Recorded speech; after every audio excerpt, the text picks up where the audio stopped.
Nous lirons dans Romains chapitre 10.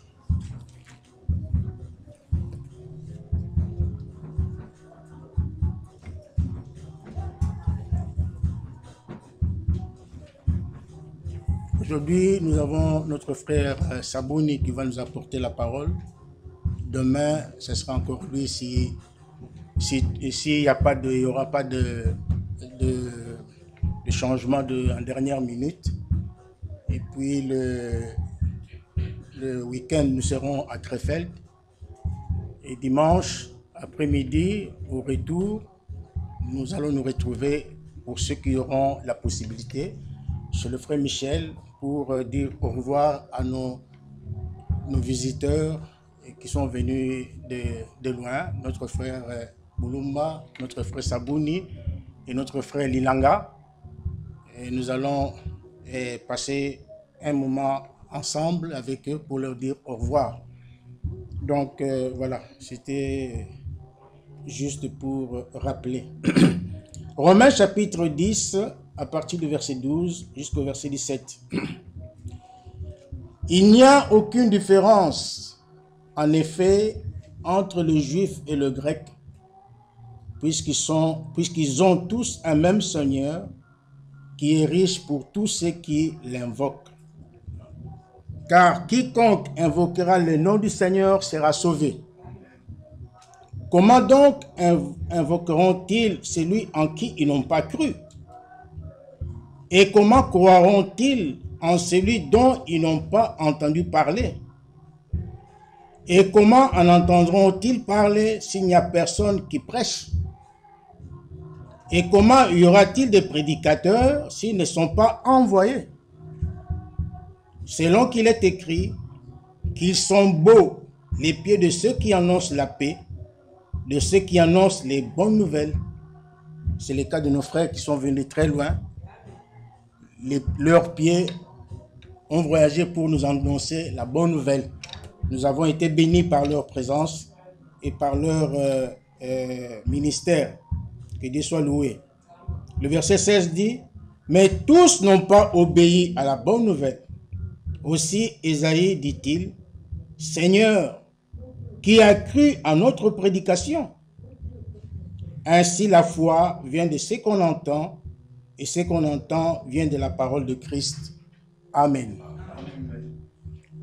Je l'aime,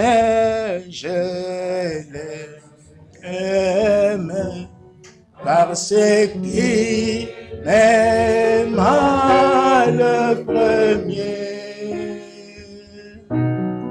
Il a acquis mon salut sur le bois du calvaire. Je l'aimais,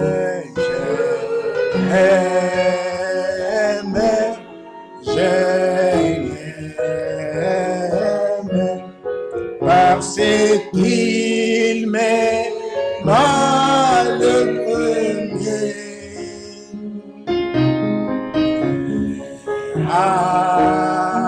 Acquis mon salut du calvaire. Que le Seigneur vous bénisse. Éternel Seigneur Dieu Tout-Puissant, te sommes encore reconnaissants pour ce jour que tu nous donnes par ta grâce. Et nous recommandons tout entre tes mains. Que tu viennes, Seigneur, et prennes la place qui te revient, c'est-à-dire la première du début à la fin, car tu es l'alpha et l'oméga. Viens, Seigneur, et fais ton œuvre. Parle-nous, Seigneur, et lorsque ta parole est prêchée, que les malades reçoivent leur guérison et que ceux qui ont des problèmes trouvent des solutions, Seigneur, venant de toi parce que tu es le Tout-Puissant. C'est toi la solution à tous nos problèmes. Nous attendons à toi. Prends la place qui te revient, Seigneur, au nom de Jésus-Christ. Amen. Nous allons, avant de nous asseoir, lire dans le livre de 1 Corinthiens chapitre 3. 1 Corinthiens au chapitre 3.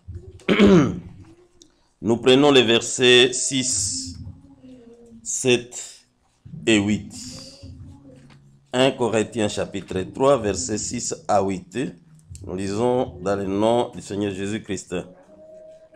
J'ai planté, Apollo a arrosé, mais Dieu a fait croître.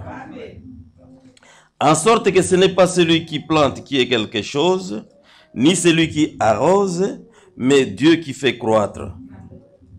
Celui qui plante et celui qui arrose sont égaux, et chacun recevra sa propre récompense selon son propre travail. Amen. Que Dieu ajoute encore ses bénédictions à la lecture de sa parole. Veuillez vous asseoir, je vous en prie.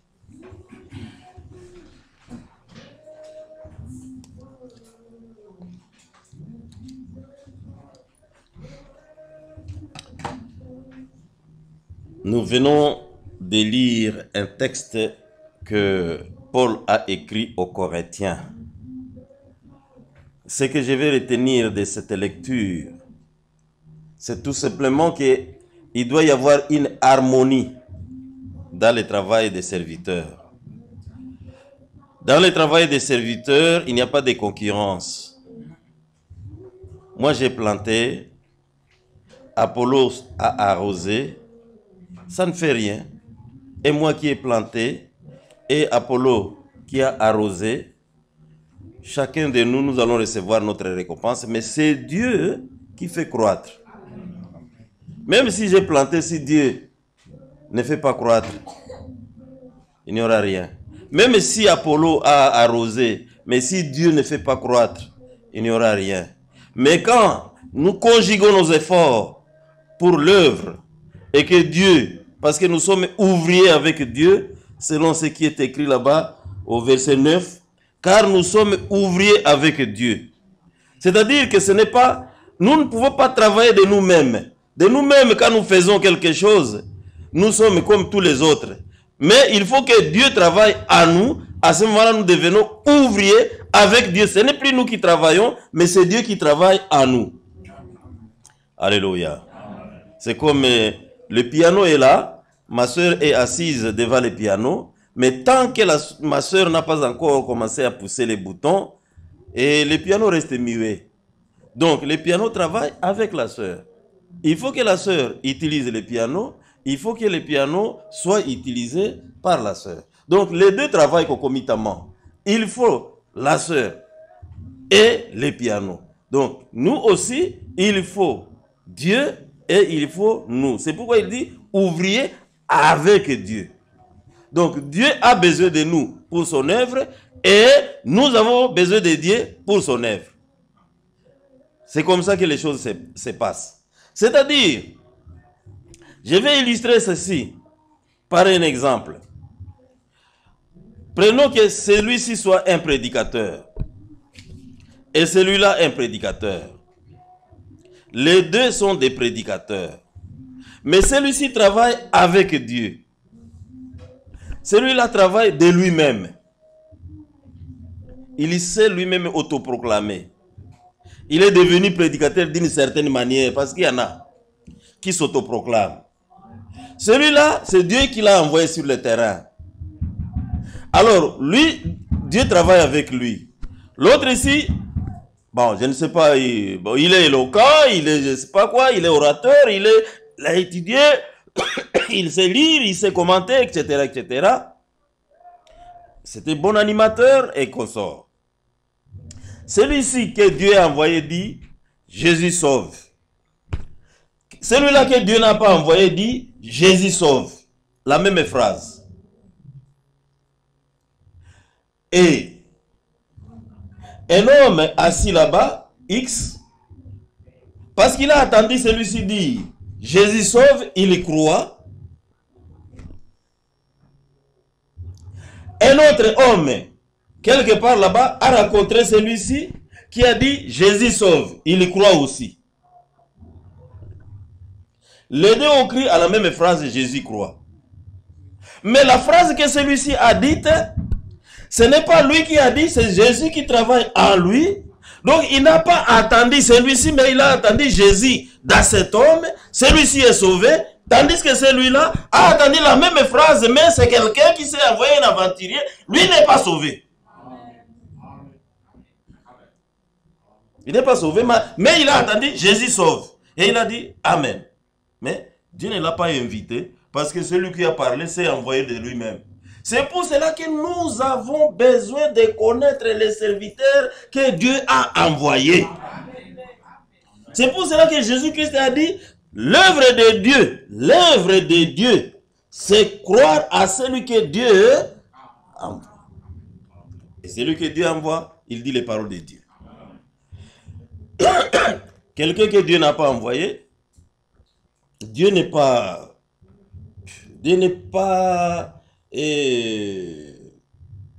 tenu ou bien rattaché ou bien obligé avec lui, non. Et les enfants de Dieu, Dieu les envoie, Dieu les connecte à ses serviteurs. C'est pour cela, il faut être vraiment prudent, il faut vraiment être vigilant. Il ne faut pas vous laisser entre les mains des aventuriers. Mais maintenant, tout ce que Dieu a envoyé travaille comment? Il travaille en harmonie, il travaille en collaboration. L'œuvre n'appartient pas à un homme, donc quelqu'un ne peut pas s'accaparer l'œuvre de Dieu pour dire mon œuvre, non. Si quelqu'un commence à dire mon œuvre, Dieu va le décevoir. Parce que l'œuvre, c'est l'œuvre de Dieu. Vous savez, et nous avons Philippe ici. Philippe, c'était... Il y a deux Philippe. Je prends Philippe, l'apôtre Philippe. L'apôtre Philippe. C'est lui qui est allé trouver Nathanaël. Il a appelé même Nathanaël. Nathanaël est venu vers Jésus. Mais un jour, Philippe pouvait... des Grecs l'ont rencontré. Ils lui ont dit, monsieur, vraiment nous savons que vous êtes vraiment proche de Jésus. Pardon, nous voudrions voir Jésus. Vous pouvez nous permettre un peu de l'approcher. Faites quelque chose pour que nous puissions l'approcher. Alléluia. La Bible dit, Philippe, nous pouvons lire ça, Jean chapitre 12.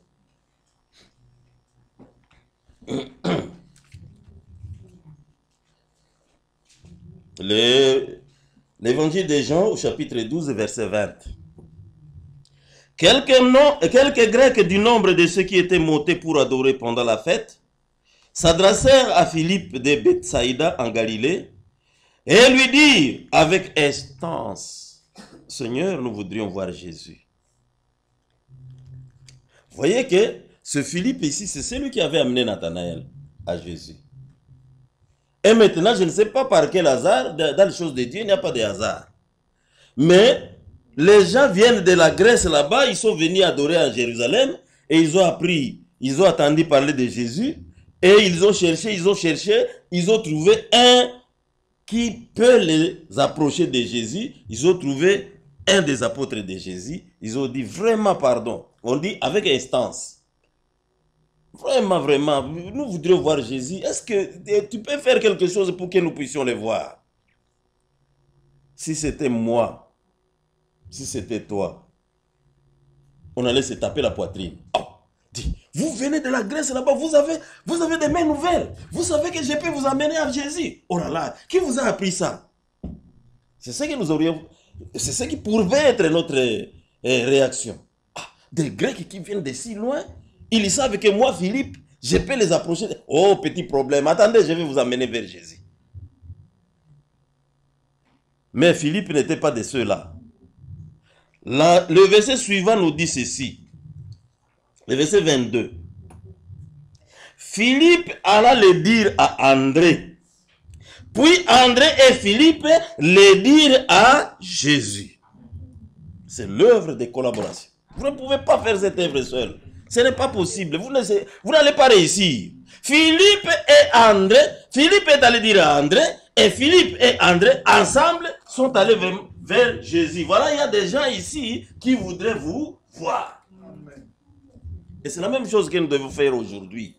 Si, comme notre bien-aimé frère Dieudonné le dit là, nous sommes venus du Congo, on a fait des kilomètres, c'est vrai, mais nous avons trouvé quand même, il y a une œuvre qui est faite ici. Nous, avec eux, ensemble, Nous venons seulement contribuer à ce qu'eux, ils ont déjà commencé ici, à ce qu'eux, il faut déjà ici, ensemble, pour que nous puissions amener le peuple à Jésus. C'est pour cela, vous aussi, quand vous êtes ici, il ne faut pas attendre ceux qui viennent de Goma, ceux qui viennent de Kinshasa, ceux qui viennent de je sais où. Vous avez encore dans les environs ici des serviteurs, d'autres André sont ici dans les environs. Vous pouvez aussi, vous ici, aller vers les autres André pour dire, voilà, il y a les gens ici qui veulent voir Jésus. Alléluia. Non, vous, comme Philippe, vous devez collaborer avec les autres André qui sont ici pour amener le peuple à qui? À Jésus. C'est une œuvre de collaboration. On vient de m'écrire ici un petit papier sur lequel il est écrit 20h40. C'est-à-dire que je vais prêcher jusqu'à 20h40. Mais pour que j'aille jusqu'à 20h40, il faut que je regarde là-bas. Il y a l'horloge là-bas au fond. Cette horloge a 2 aiguilles ou 3. Il y a une qui file vite, vite là. Il ne sert pas à grand chose pour moi. Mais il y en a 2 au moins là. Une est grosse comme ça et une autre mince comme ça. Je dois regarder à ces aiguilles là pour savoir quand est-ce que je dois m'arrêter ici. Alléluia. Mais ces aiguilles-là, pour qu'elles m'indiquent, pour qu'elles me servent, il faut qu'à l'intérieur là, derrière, qui s'est caché là derrière, il faut qu'il y ait quelque chose qui est en train de travailler pour que les aiguilles là puissent m'indiquer quelque chose. Alors, si ces aiguilles là disaient non, c'est nous qui indiquons l'heure, c'est nous qui indiquons l'heure, c'est faux. C'est vrai partiellement. Mais en réalité, les aiguilles là peuvent être là. Si la pile qui est là dedans est épuisée, et comment on dit, elle est épuisée, hein? Déchargée, voilà. Si la pile est déchargée, les aiguilles vont faire quoi? Il faut rester comme ça. Il n'y a pas de mouvement. Donc il faut que la pile soit chargée. Donc la pile est utile. Aussi bien comme les 2 aiguilles sont utiles, la pile aussi est utile. Mais et la pile? Si elle disait, bon, si je ne suis pas là, il n'y aura rien. Si on met la pile seulement et les 2 aiguilles, est-ce qu'il y aura un mouvement? Non. Il faut qu'il y ait un mécanisme là-bas. Donc, il y a le mécanisme qui est là-dedans, les engrenages, les quoi, je ne sais pas. Vous êtes des réparateurs ou bien de quoi? Parmi vous, il y a les techniciens. Il faut qu'il y ait ce système là-dedans pour que je puisse regarder aux aiguilles. Sans ce système là-dedans, il n'y a rien. Non, quelqu'un qui peut se tenir ici, mon frère Dieudonné se tenir ici, il est peut-être seulement l'aiguille. Et les gens ont les regards fixés sur l'aiguille. Mais si l'aiguille était seule, si l'aiguille ou les aiguilles étaient seules, je prends l'aiguille, les 2 comme une seule chose. Seul. Il n'y a pas de pile. Seul. Il n'y a pas de mécanisme. Je vais regarder à quoi? Je vais regarder quelque chose qui est... Et ça sert à quoi? C'est pour cela, cette œuvre, c'est une œuvre de collaboration. Il faut que les aiguilles reçoivent la pulsation qui vient de l'intérieur. Cette pulsation qui est donnée par la pile, qui est donnée par le mécanisme, qui est donnée par tout ce qui est là-bas à l'intérieur. Il faut aussi que les tableaux là, 12, 1, 2, 3, 4 existent. Sinon, même si la pile marchait, mais je vais me demander, mais il est quelle heure finalement? Parce qu'il n'y a pas de tableau. Donc, tout forme un tout complet. Et c'est ça l'œuvre de Dieu. Nous formons un tout. Il y a les 5 ministères. Les 5 ministères doivent être mis en contribution pour que cette église puisse faire quoi? Être édifiée. Sans cela, on va toujours faire le surplace. C'est pour cela, bien aimé. Les églises qui n'ont qu'un seul, je ne sais pas quoi, c'est mon église, c'est mon église. Ces églises-là, il faut faire attention avec elles. Peut-être que ce ne sont pas les églises de Jésus-Christ.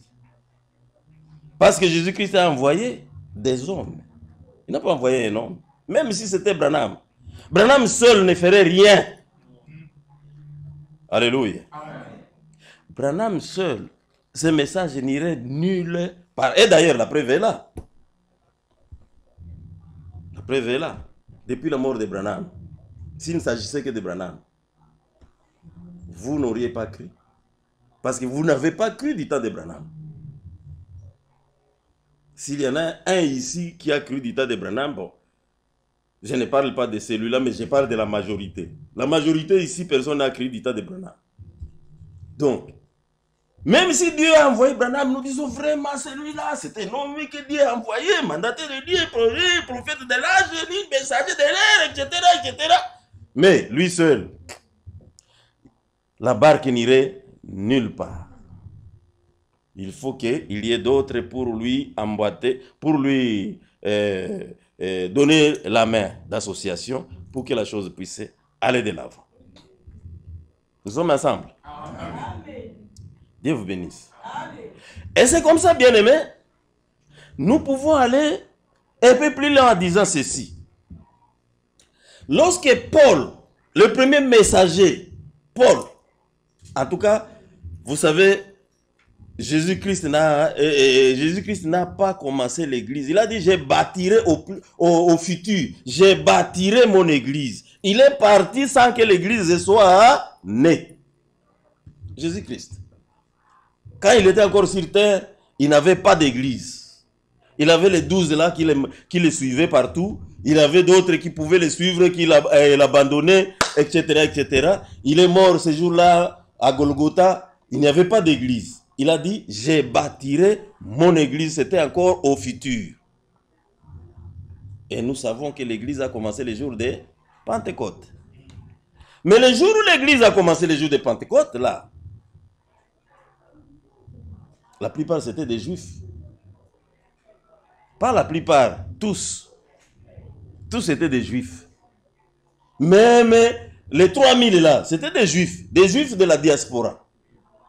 Des juifs qui sont venus de tel endroit, je ne sais pas, 17 nations là. C'était des juifs. Il n'y avait pas quelqu'un des nations qui ne soit pas fils d'Abraham. Il n'y en avait pas. Il n'y avait que les juifs. Alléluia. Un Congolais, il n'y en avait pas là-dedans. Un Belge, il n'y en avait pas là-dedans. Un Roumain, il n'y en avait pas là-dedans. Un Français, il n'y en avait pas là-dedans. Il n'y avait que des juifs. La première église. Ce n'est que avec Paul.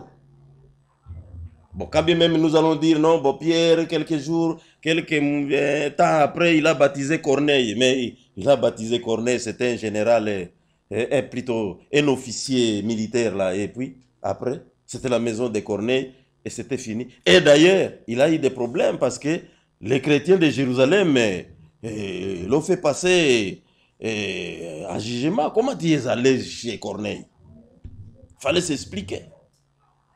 Il s'est expliqué. Ben, la suite, nous ne savons même pas si Corneille a continué, s'il est allé où, dans quel pays, on ne sait rien. La Bible ne parle plus de lui, mais nous savons qu'il est sauvé. Amen. Il est sauvé. Est-ce qu'il en a gagné d'autres? On n'en parle pas. Maintenant, la personne qui a fait en sorte que nous, des nations, nous puissions aujourd'hui être inclus dans cette chose, dans cette foi-là de Pentecôte, c'est Paul. C'est Paul qui est l'apôtre et le docteur des nations, de nous les païens. Et quand vous lisez Paul, mais c'est lui en fait qui a... C'est lui, l'église, nous parlons de l'église des nations. L'église des nations qui est constituée de l'épouse de Jésus-Christ. Mais c'est Paul. C'est Paul qui a tout mis en ordre. C'est Paul qui a enseigné ceci. C'est Paul qui a enseigné cela. Voyez par exemple, vous pouvez lire Pierre. Il ne parle pas des choses doctrinales. Tout juste, il peut parler du baptême, de la divinité de Jésus-Christ. Bon, je ne sais pas, la Sainte Seine, où est-ce que Pierre en a parlé. Je ne sais pas là où il a établi les 5 ministères. Si aujourd'hui on parle de 5 ministères, c'est Paul qui nous a parlé de 5 ministères. Si aujourd'hui on parle de beaucoup de choses, comment on peut avoir le diacre dans l'église, c'est Paul qui nous en a parlé. Comment les femmes peuvent se comporter dans l'église, c'est Paul qui nous en a parlé. Comment c'est Paul qui nous en a parlé. Maintenant, Paul écrit à Timothée. 2 Timothée, chapitre 2, verset 2. 2 Timothée chapitre 2, verset 2, Paul dit ceci à Timothée. Et ce que tu as entendu de moi, en présence de beaucoup de témoins, moi Paul, messager de l'air, j'ai prêché, et je n'ai pas prêché à cachette, j'ai prêché publiquement. Et ce que tu as entendu de moi, en présence de beaucoup de témoins, c'est pas que, oh non, il m'a dit, nous étions dans la chambre, nous étions quelque part. Non, j'ai prêché publiquement, tout le monde a attendu, toi aussi tu as attendu. Et ce que tu as attendu là, confie-le à des hommes fidèles, qui soient capables de l'enseigner aussi à d'autres. Alors nous voyons déjà 3 catégories là-bas. Il y a un Paul, il y a un Timothée, et il y a des hommes fidèles. Tous collaborent au même travail, à la même œuvre. Un Paul qui a été envoyé pour l'âge, un Timothée qui prend ce que Paul a donné. Alléluia. Amen. Un Timothée qui prend ce que Paul a donné et qui le distribue maintenant aux autres, quitte aux autres maintenant de les amener jusque dans leurs églises respectives. Amen. Dieu soit loué. Amen. Et c'est ce que nous vivons aujourd'hui, non? Amen. Il y a un Branham, il y a quelqu'un qui est son Timothée. Son Timothée confie à des hommes fidèles. Les hommes fidèles maintenant amènent ça à leurs églises. Dieu soit loué. Amen. Dis que Dieu vous bénisse. Bien aimé, ça n'a pas commencé avec Paul. Et il n'y a pas que Branham, Franck, etc. aujourd'hui. Non. C'est le système que Dieu a toujours utilisé. Il y a toujours quelqu'un, il appelle d'abord quelqu'un. Ce quelqu'un-là, il ne va pas travailler seul, mais il aura d'autres qui vont travailler avec lui. Je m'en vais prendre, pour les quelques 40 minutes qui me restent, un exemple dans la Bible. L'exemple que j'ai pris à Namur. C'était Namur, hein? C'était Namur, je crois. Ou Liège, Namur. Je crois que c'est Namur. Eh bien, nous allons lire dans l'Ancien Testament un roi. Un roi 18. Nous allons sauter des versets parce que avec 40 minutes, il faudrait que j'exprime l'idée. J'espère que nous aurons quand même quelque chose.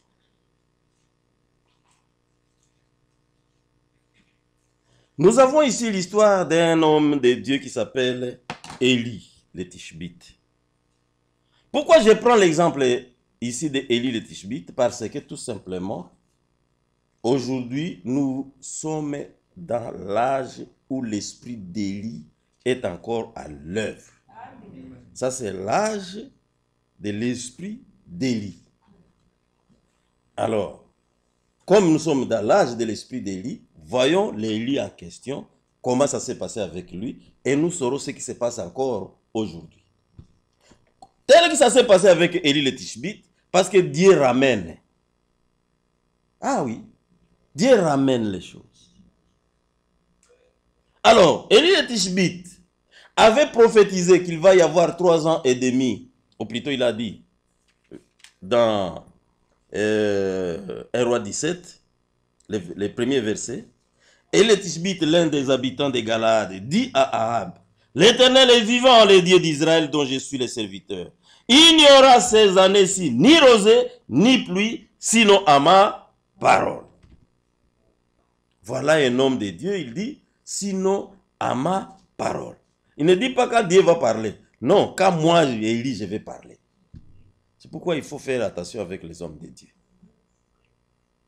Parfois, ils parlent comme si eux-mêmes étaient Dieu. Oui, oui. Parfois, ils parlent comme si eux-mêmes étaient Dieu.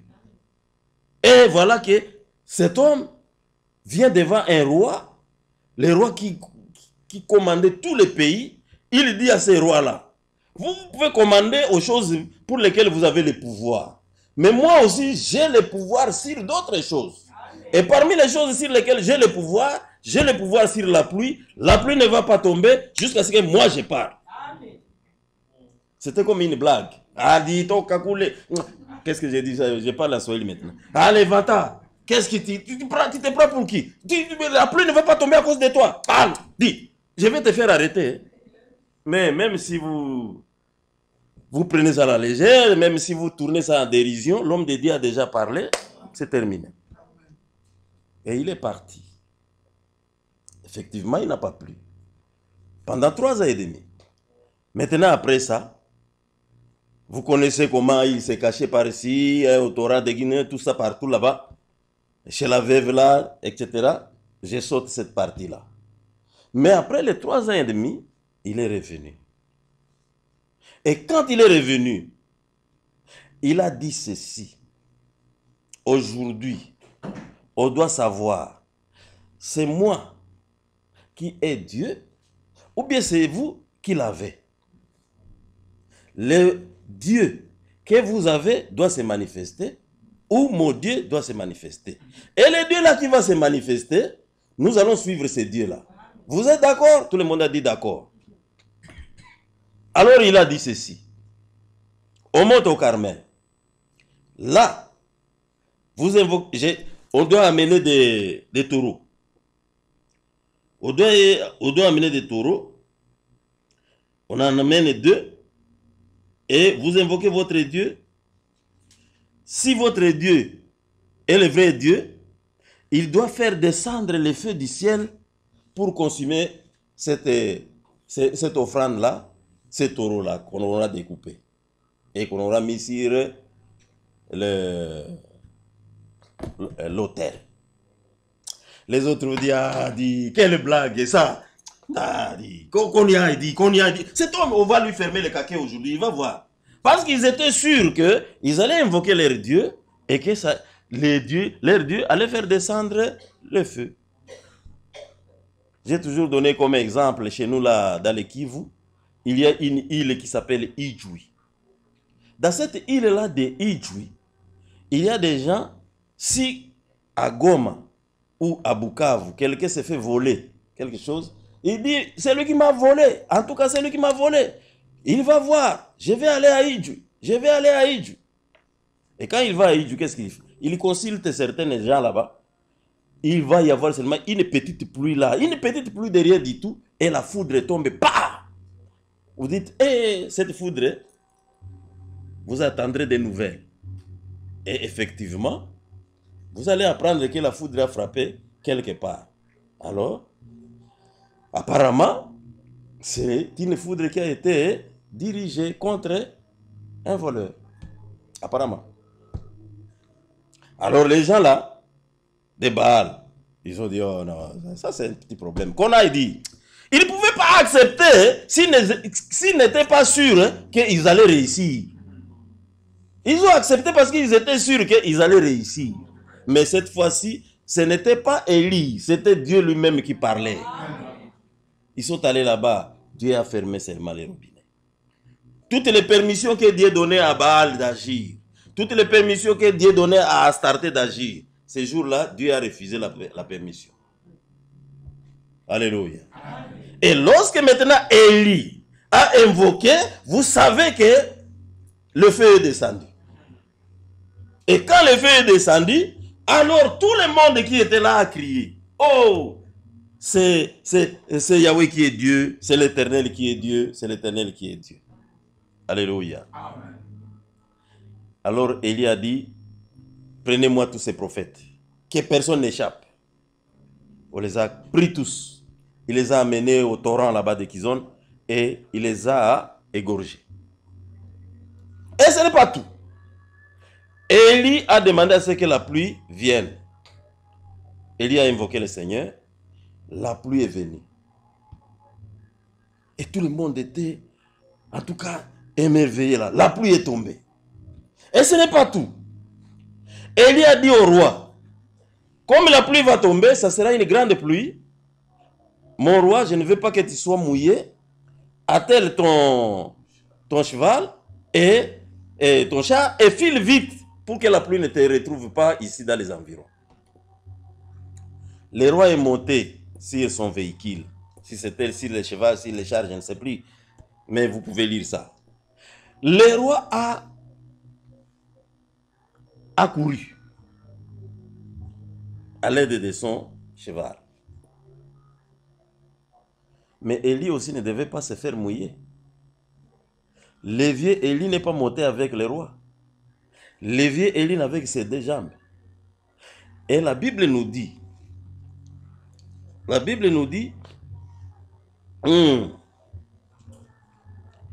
à la 7e fois, il dit, voici un petit nuage qui s'élève. Nous sommes au verset 44, 1 Roi 18. Voici un petit nuage qui s'élève de la mer et qui est comme la paume de la main d'un homme. Et il dit, monte. Et il dit à Ahab, attelle et descends, afin que la pluie ne t'arrête pas. En peu d'instants, le ciel s'assombrit, s'obscurcit par les nuages, le vent s'établit et il y eut une forte pluie. Ahab monta sur son char et partit pour Jezreel. Et la main de l'Éternel fut sur Élie, qui se saignit les reins et courut devant Ahab jusqu'à l'entrée de Jezreel.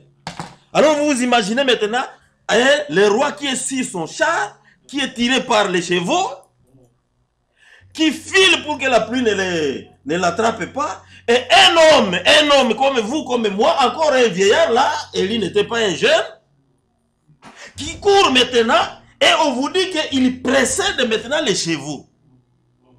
Oh non, mais ça, c'est pas la force humaine, c'est une force surhumaine. C'était Dieu lui-même en action. C'était Dieu lui-même en action. Et il a couru et il est allé. La pluie ne les a pas attrapés. Maintenant, Ahab est allé raconter toute l'histoire à sa femme Jézabel qui n'était pas montée à Carmel. Voilà ce qui s'est passé. Les prophètes de Baal n'ont pas pu faire descendre le feu. Et puis Élie a fait descendre le feu. Et puis Élie a fait descendre la pluie. Et puis Élie a couru devant mon cheval, mon char. Et puis Élie. Ah, la femme là, au lieu d'être un peu touchée, au lieu que cela la touche, ou bien que cela lui dise quelque chose, que cela lui donne un peu de respect envers Élie, la femme là s'est aigrie contre Élie, Jézabel. Et il en est ainsi parfois de certaines personnes qui s'aigrissent contre les serviteurs de Dieu parce que le serviteur de Dieu a fait ceci ou a fait cela. Vous ne devez pas vous aigrir. Laissez la chose entre les mains de Dieu. Il a fait ceci, il a fait cela. Bon, ça vous regarde en quoi? Alléluia. Amen. Alors, Jézabel a tapé du poing sur la table. Elle a dit ceci. 19, verset 2. Jézabel a envoyé un messager à Élie pour lui dire, quel Dieu me traite dans toutes les rigueurs, si demain, à cette heure, je ne fais pas de ta vie ce que tu as fait de la vie de chacun d'eux. Tu as tué mes prophètes, toi aussi, tu dois mourir. Bien-aimé ma soeur, bien-aimé mon frère, ce qui s'est passé, c'est que Élie, qui venait de faire descendre le feu du ciel, c'est que Élie, qui venait de faire descendre la pluie, c'est que Élie, qui venait de courir devant les chars de Ahab, c'est Élie-là, quand il a écouté seulement le messager que Jézabel a envoyé, Élie a pris peur. Parce que Élie était un homme. Quand Dieu l'utilisait, c'était extraordinaire. Mais quand Dieu n'était pas en œuvre, c'était un homme comme vous, comme moi. Eh bien, Élie a eu peur. Le verset 3 dit, Élie voyant cela se leva et s'en alla pour sauver sa vie. Il arriva à Beersheba qui appartient à Juda et il laissa son serviteur. Il a fait au moins 150 km de l'endroit où il a quitté jusqu'à Beersheba pour fuir. Au moins 150 km jusqu'à Beersheba. Et quand il est arrivé là-bas, il a dit à son serviteur, ah, nous sommes à deux, on va nous repérer. Après avoir fait au moins 150 km, ce n'était pas avec des véhicules que nous avons aujourd'hui. Ils allaient à pied. Élie n'avait pas de cheval. Élie n'avait pas d'âne ou des dromadaires ou des chameaux. Ils allaient à pied. Élie a dit, on va nous repérer. Il faut qu'on se sépare. Dis, tu prends ton chemin. Si on va me tuer comme me tue moi, que toi tu sauves au moins ta peau. Ils se sont séparés. Alléluia. Amen. Mais la Bible nous dit qu'Élie a continué le voyage. Je ne vais pas parler des 40 jours qu'il a passé là-bas, tout ça. Il a dit à Dieu, je vais autant mourir, tout ça. Autant mourir pendant que tu files, tu crées la mort. Et maintenant, tu es arrivé quelque part où Jézabel est peut-être loin. Tu commences à dire à Dieu, lisons.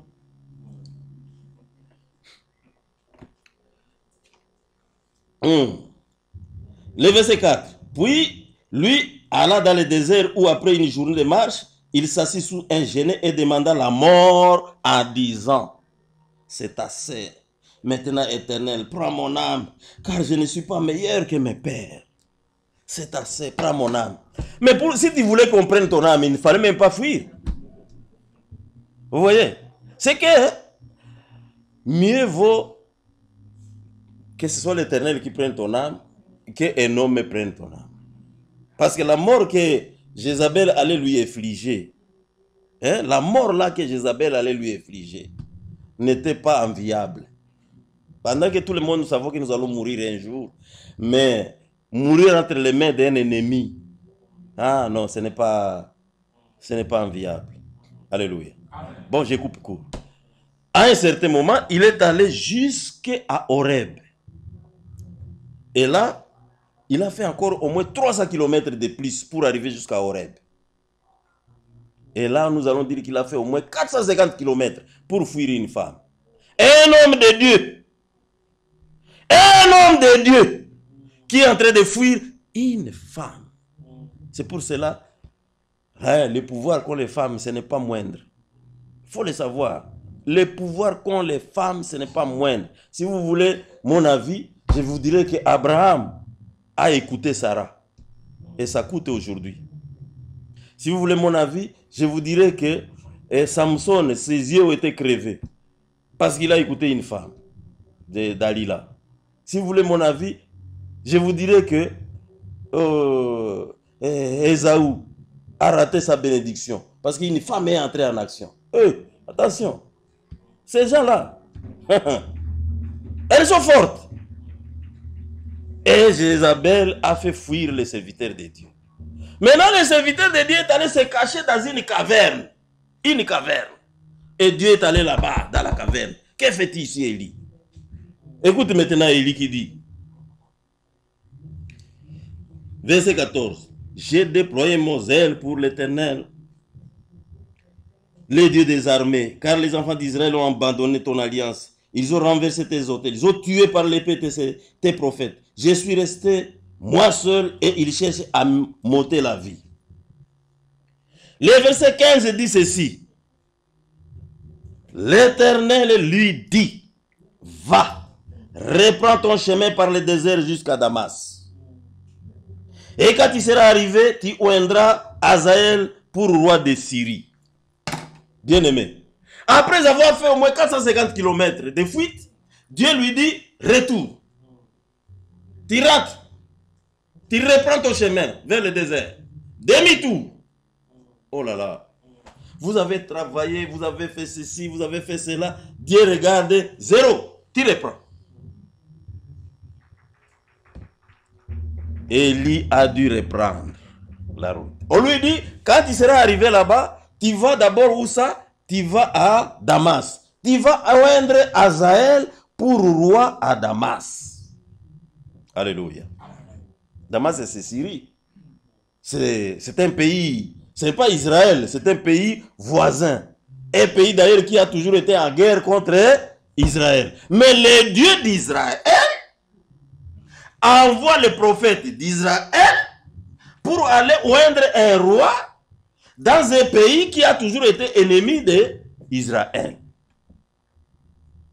Et qui encore qu'on envoie? Quelqu'un qui est en train de fuir. Bien-aimé.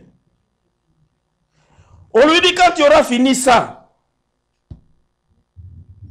le verset 16, tu oindras aussi Jéhi, fils de Nimshi, pour roi d'Israël. Et après ça, et tu oindras Élisée, fils de Shaphat, d'Abel Mehola, pour prophète à ta place. Le verset 17. Et il arrivera que celui qui échappera à l'épée de Hazaël, Jéhi le fera mourir. Et celui qui échappera à l'épée de Jéhi, Élisée le fera mourir. Vous voyez la collaboration dont je parle, l'harmonie parmi les serviteurs de Dieu. Celui qui échappe à celui-ci, c'est celui-là qui l'aura. Si celui-là n'a pas réussi, c'est celui-là qui l'aura. Je peux prêcher ici, peut-être, ce jour-là, Dieu voulait plutôt que ce soit Boulumba qui vous touche le cœur. Je vais prêcher, je dis, qu'est-ce qu'il est en train de dire là? Moi, je ne comprends rien vraiment. Qu'est-ce qu'il est en train de dire? Mais ce n'est pas mon épée qui devait te toucher, c'est l'épée de Boulumba qui va te toucher. Vous voyez? Mais il peut se faire aussi que l'épée de Boulumba ne te touche pas, c'est l'épée de l'autre qui va te toucher. Donc, Dieu dit, celui qui échappera à l'épée de Hazaël, l'épée de Jéhi va le toucher. Celui qui va échapper à l'épée de Jéhi, ça sera l'épée de qui? D'Élisée qui va le toucher. Donc, il y a la collaboration dans l'œuvre de Dieu. L'œuvre de Dieu n'est pas une œuvre solitaire. C'est une œuvre de solidarité. Que Dieu nous assiste. Que Dieu nous vienne en aide. Que nous puissions comprendre cela de la bonne manière. Peut-être aussi on peut comprendre cela d'une manière charnelle. Ah non. Les choses de Dieu sont des choses spirituelles. Et alors, le verset 18, il dit, je laisserai en Israël 7000 hommes, tous ceux qui n'ont point fléchi les genoux devant Baal et dont la bouche ne l'a point baisé. Qu'est-ce qui se passe, frère bien-aimé? Le verset 19, donc le verset suivant, Élie qui rentre, qui va vers où? Il va vers Damas. Maintenant, quand il rentre, le verset 19 nous dit ceci, Élie partit de là et il trouva Élisée, fils de Shaphat, qui labourait. Il avait devant lui 12 paires de bœufs, et il était avec la 12e.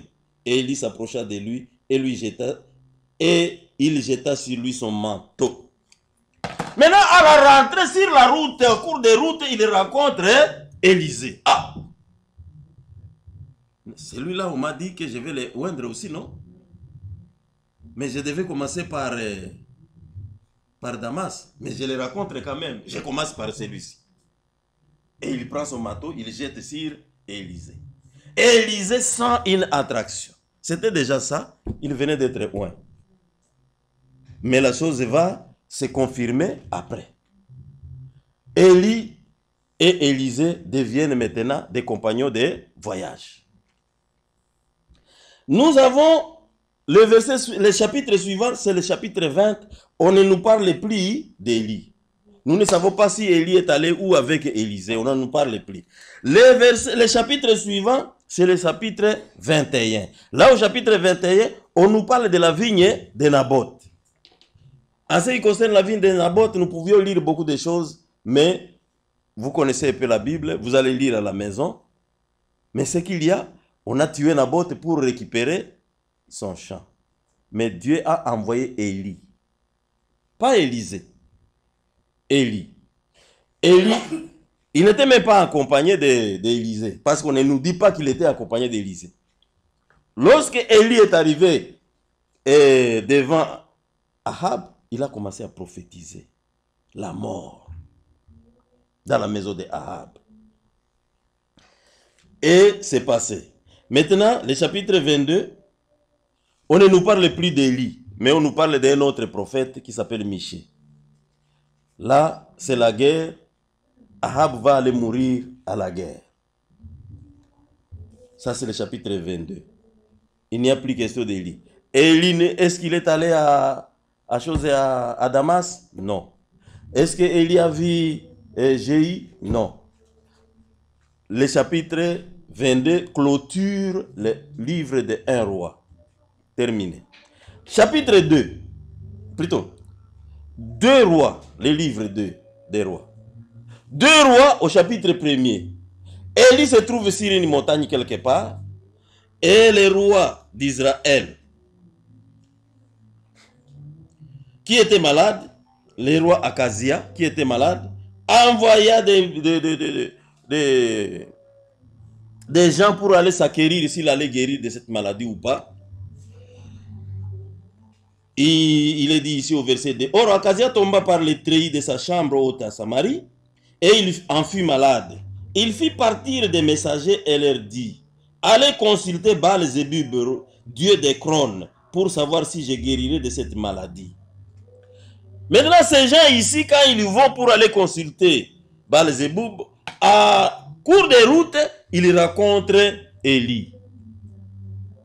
Élie leur dit: rentrez simplement, allez dire à votre roi là qu'il va mourir. Vous allez consulter Baal-Zébub parce qu'il n'y a pas de Dieu ici en Israël. Alléluia. Ils sont rentrés, le roi est entré en colère, le roi a envoyé des militaires pour aller arrêter cet homme. Vous savez comment Élie a demandé le feu du ciel pour consumer ces gens-là. Et après, on ne nous parle plus d'Élie, s'il est allé où, s'il est arrivé à Damas, s'il est arrivé même, que s'il a vu Jéhu, on n'en parlait pas. Mais au chapitre 2, Dieu maintenant du ciel, Dieu qui avait envoyé Élie. S'il vous plaît, votre attention. Le Dieu là qui a envoyé Élie, le Dieu qui a dit tu vas à Damas pour faire ça, le Dieu là qui a dit tu vas trouver Jéhu pour faire ça, ce même Dieu là, au chapitre 2, il enlève Élie. Il l'amène au ciel. Est-ce que Élie a accompli la mission? Non. Mais c'est Dieu qui l'avait envoyé. Mais le même Dieu maintenant, il envoie des chars de feu, de tout ça pour prendre Élie. Comment il peut prendre quelqu'un alors que c'est lui-même qui l'a envoyé pour accomplir des missions qui n'a pas encore terminé? Alléluia. Mais il nous a dit là-bas, au verset, chapitre 2, verset 19. Chapitre 2, verset 19. Non. Non. Pas verset 19. Chapitre 2, verset 15. Verset 15.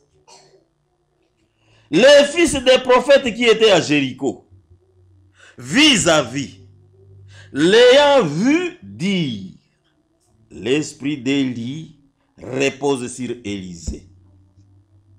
Et ils allèrent à sa rencontre et se prosternèrent contre terre devant lui. Là, c'est quoi? Élisée venait de récupérer le manteau que Élie avait fait tomber. Maintenant, Élisée prend ce manteau, il en frappe le Jourdain se sépare en deux et Élie passe à sec. Et les fils des prophètes qui étaient sur la montagne ont vu cela. Ils ont conclu naturellement que, oh voilà, Élie est parti, mais son esprit est resté sur Élisée. Or, Élisée venait de demander à Élie son esprit. Oh là là, si vous pouvez lire ça, mais je suis en train de courir derrière la montre. Élie avait demandé à Élisée avait demandé à Élie,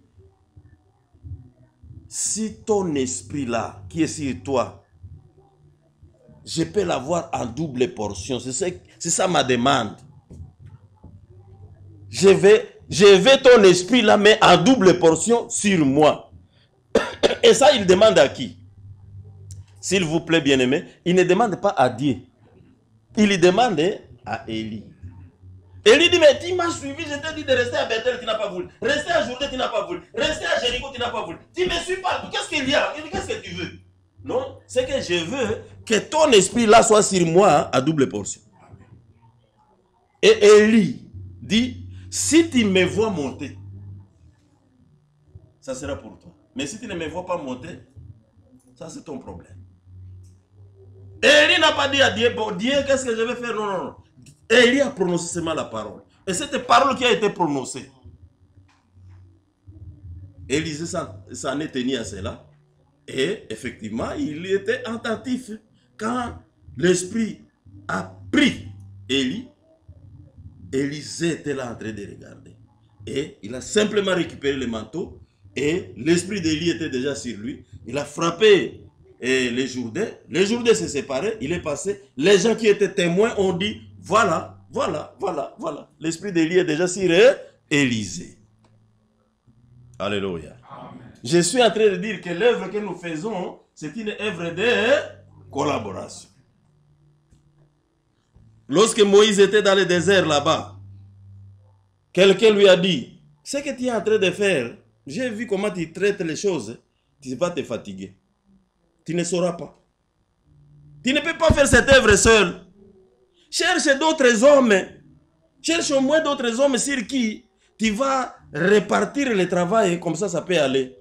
Alléluia. Amen. Ça, c'est quelqu'un qui a conseillé Moïse. Et Moïse a fait ça. Et Dieu des cieux, Dieu a signé que c'est comme ça. Dieu a dit c'est comme ça qu'il faut faire. Alléluia. Amen. Donc nous ne pouvons pas agir seuls. Et Dieu avait dit à Moïse, cherche 70 personnes. Et ces 70 personnes, je prends de l'esprit qui est sur toi, je vais les répartir sur eux. Pour que vous ne puissiez pas travailler en contradiction. Mais le même esprit qui est sur toi, c'est ce même esprit que je vais répartir sur ces gens-là pour que vous puissiez travailler en comment? En collaboration. Alléluia. Amen. Maintenant, nous sommes avec l'histoire d'Élie et d'Élisée. Élisée est parti, mais son esprit est resté. Un jour, Élie qui se promène un peu, il arrive jusqu'à Damas. Il n'est pas allé à Damas parce que Élie lui avait dit, écoute, Dieu m'avait dit un jour d'aller à Damas pour rendre Azaël. Non. Il est allé pour ses affaires à lui. Mais quand il est arrivé là-bas, le roi de Damas a appris. Le roi de Damas a appris que le prophète d'Israël est arrivé. Alléluia. Le roi de Damas a appris que le serviteur de Dieu est au milieu de nous. Ici à Damas, il y a déjà un serviteur de Dieu. Alléluia.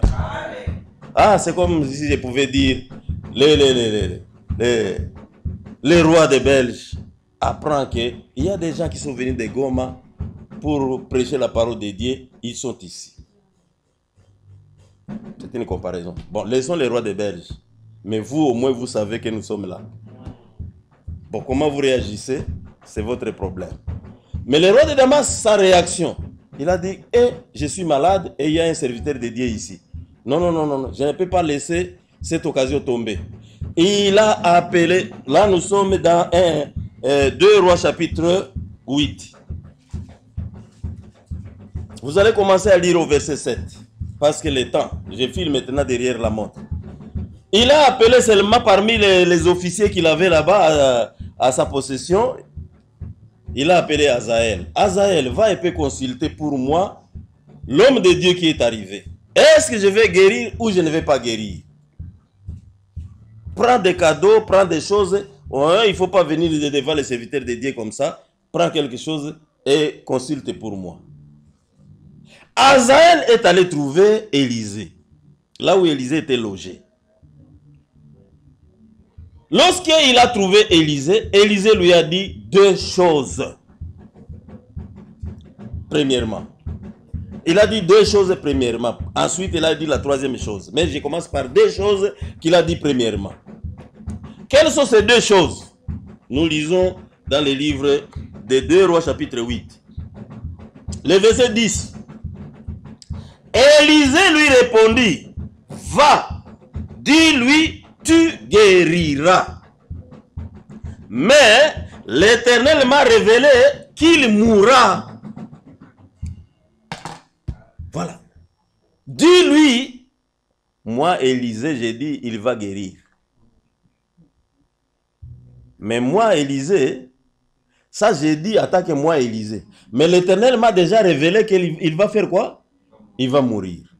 Donc, vous trouvez que dans la bouche d'un prophète de la carrure d'Élisée, qui avait l'esprit d'Élie à double portion, sort un langage d'un homme et un langage de Dieu. Il y a un homme qui parle, ainsi dit Élisée, et il y a un homme qui parle de la part de Dieu, ainsi dit l'Éternel. Est-ce que vous remarquez ça? C'est pour dire tout simplement que les hommes de Dieu peuvent avoir dans leur bouche leurs propres commentaires, ou bien dans leur propre bouche, là encore, va sortir la parole de Dieu. Alors il faut faire la part des choses. Il faut savoir trier. Ça c'est Dieu, ça ce n'est pas Dieu. Mais vous ne pouvez pas le trier avec la sagesse de l'homme. Non, il faut quoi? Il faut la présence de Dieu. Il faut le discernement de l'esprit. C'est pourquoi Frère Branham aussi pouvait nous conseiller souvent, consulter la Bible, vérifier dans la Bible, ramener les choses à la Bible pour savoir dans ce que j'ai dit, ce qui ne vient que de moi. Mais il y a des amis qui refusent ça, ils disent non, qui est-il pour ramener Branham à la Bible? C'est le prophète majeur, c'est lui qui nous ramène à la Bible, etc. etc. Non. Il ne faut pas diviniser un homme. Élisée, tout en ayant double portion de l'esprit, il dit deux choses. Dis-lui, il va guérir. Mais moi, Dieu m'a déjà montré, il va mourir. Et je vais vous dire, mes bien-aimés, ce n'est pas seulement Élie ou bien Élisée qui a ce genre de langage où l'homme s'exprime, mais ce qui n'est pas, ainsi dit le Seigneur. Je prends comme un exemple vite là, je prends Nathan, le prophète. Nathan pouvait dire à David, tu peux bâtir le temple, il n'y a pas de problème, Dieu est avec toi. Mais la même nuit, Dieu vient consulter, Dieu vient visiter Nathan pour aller dire à mon serviteur David, ce n'est pas lui qui va construire, c'est son fils qui construira. Mais Nathan venait de dire, de sa bouche là, c'est que lui il pensait. Mais Dieu lui aussi, il envoie maintenant son prophète, va lui dire ça de ma part. Alléluia. Et j'aimerais faire remarquer que s'il y a une correction, lorsque un serviteur de Dieu dit quelque chose qui n'est pas juste, Dieu ne va pas envoyer un autre pour faire la correction. Dieu va demander d'abord à la personne là qui a dit la chose qu'elle lui-même corrige. S'il s'entête, c'est alors que Dieu va utiliser quelqu'un d'autre. Mais Dieu commence par la personne qui a dit la chose. Alléluia. Amen. Quand le prophète Ésaïe est allé dire au roi Ézéchias qu'il va mourir, c'était ainsi dit le Seigneur. Mais lorsque Ézéchias a pleuré, il a demandé la grâce de Dieu, Dieu a exaucé sa prière. Dieu n'a pas envoyé un autre prophète. Parce que si un autre maintenant venait pour dire, Dieu a écouté ta prière, tu vas guérir, il y aura quoi? Antagonisme entre les deux prophètes. Et Dieu ne travaille pas comme ça. Non. Dieu ne peut pas travailler pour faire l'antagonisme, la concurrence parmi les serviteurs de Dieu. Non. Ça, c'est un esprit faux. Il n'y a pas de concurrence. Il n'y a que harmonie. Alors, s'il y a une correction, c'est la personne elle-même qui va donner la correction. Nathan, Dieu l'a renvoyé là-bas, allez corriger. C'est son fils qui va construire la maison. Alléluia. Amen. Ça, c'est l'exemple d'un prophète qui dit ses opinions et l'opinion de Dieu, ou bien la pensée de Dieu, la parole de Dieu, l'ainsi dit le Seigneur. Je prends un autre exemple vite là. Je prends Michée. Michée, pas Michée de Moréchette, mais l'autre Michée là, de un roi. Qu'est-ce qu'il a dit? On est venu lui dire, oh, écoute, tout le monde est en train de prophétiser au roi là-bas qu'il va gagner la victoire dans la bataille qu'il va mener là-bas. Dans la montagne à Gilead. Toi aussi, c'est l'occasion. Dis-lui qu'il va gagner. Michel dit, ok, ça va, je vais lui dire, mais je lui dirai ce que l'Éternel aura mis sur ma bouche. Je ne vais pas plaire aux hommes. La Bible nous dit, si je plaisais encore aux hommes, je ne suis pas serviteur de Christ. Amen. Alléluia. Amen. Maintenant, Michel arrive devant le roi. Le roi lui demande, Michel, qu'est-ce que tu dis? Est-ce que je peux aller à la guerre? Ça ira? Michel lui dit, oui. Tu peux y aller, ça va aller. Et le roi est surpris. C'est vrai, Michel, Je peux aller. Tu es sûr que ça va aller? Alors il dit, bon, comme tu veux savoir ce que l'Éternel a dit, je vais te dire maintenant ce que l'Éternel a dit. Tu vas là-bas, tu vas mourir là-bas. De la bouche de Michée est sorti l'opinion de Michée. De la bouche de Michée est sorti ce que Dieu lui a envoyé. Et les exemples sont nombreux. Je ne peux pas m'attarder là-bas parce que je cours après le temps aussi. Alléluia. Amen. Maintenant, Élisée qui demande à Hazaël d'aller dire au roi la réponse qu'il a donnée là. Il va guérir, mais l'Éternel lui a déjà montré qu'il va mourir. Et puis Élisée maintenant qui regarde Hazaël, qui lui fixe les regards, et puis il commence à pleurer. Et Hazaël dit, mais pourquoi tu pleures mon père? Qu'est-ce qui se passe? Mais on causait bien. Qu'est-ce qui se passe? Élisée dit, oh, je suis en train de voir comment tu vas traiter mon peuple d'Israël. Tu vas tuer les jeunes gens, tu vas brûler les maisons, tu vas fendre les ventres des femmes, tu vas piller, tu vas faire... Et Hazaël, comment? Moi, un chien comme moi, je vais faire de grandes choses comme ça. Comment ça? Élisée lui dit, l'Éternel vient de me révéler. Alléluia. L'Éternel vient de me révéler que tu seras roi. Ah, donc ce n'est pas que Élie lui avait dit ça. Mais l'esprit d'Élie était sur Élisée. Donc l'œuvre ne fait que continuer. Alléluia. L'œuvre ne fait que continuer. L'œuvre, on a dit à Branham là-bas, à la rivière Oyo, que ton message va préparer la seconde venue de Jésus-Christ. Mais même si Dieu a repris Branham, où est le problème? Ce n'est pas Branham qui a le faire. L'esprit se trouve dans le message. L'esprit d'Élie est toujours là. Alléluia. Ah, même si les autres disent, non, il a vu, je ne sais pas, la vision de la tente. Je sais pas. Non, ça c'est eux, ils ne comprennent rien. L'œuvre continue, l'esprit d'Élie est toujours en œuvre. Branham ne reviendra pas. Alors, il venait de prophétiser déjà, c'était l'onction dont il était question. On avait demandé à Élie d'aller oindre Hazaël. La prophétie qu'il vient de donner ici, c'était déjà ça, l'onction en question. Quelque temps après, voilà, nous avons l'heure exacte. Vous me permettez 5 minutes seulement? Amen. Je prends 5 minutes pour terminer. Et on ne termine jamais. Alors, Élisée, au chapitre 10, au chapitre 9, Élisée appelle l'un des fils des prophètes, un jeune ministre. Il appelle un Dieudonné, il appelle un, je ne sais pas, Claude, un Boulumba, un Saboune, un quelqu'un. Vous voyez? Élisée. Il l'envoie, il dit, va là-bas à Ramoth-Gilead, tu vas trouver les officiers assis et tu vas appeler Jéhu.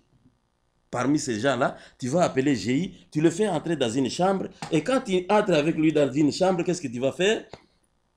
Verset 3. Tu prendras la fiole d'huile que tu répandras sur sa tête et tu diras, ainsi parle l'Éternel, j'ai toi roi d'Israël.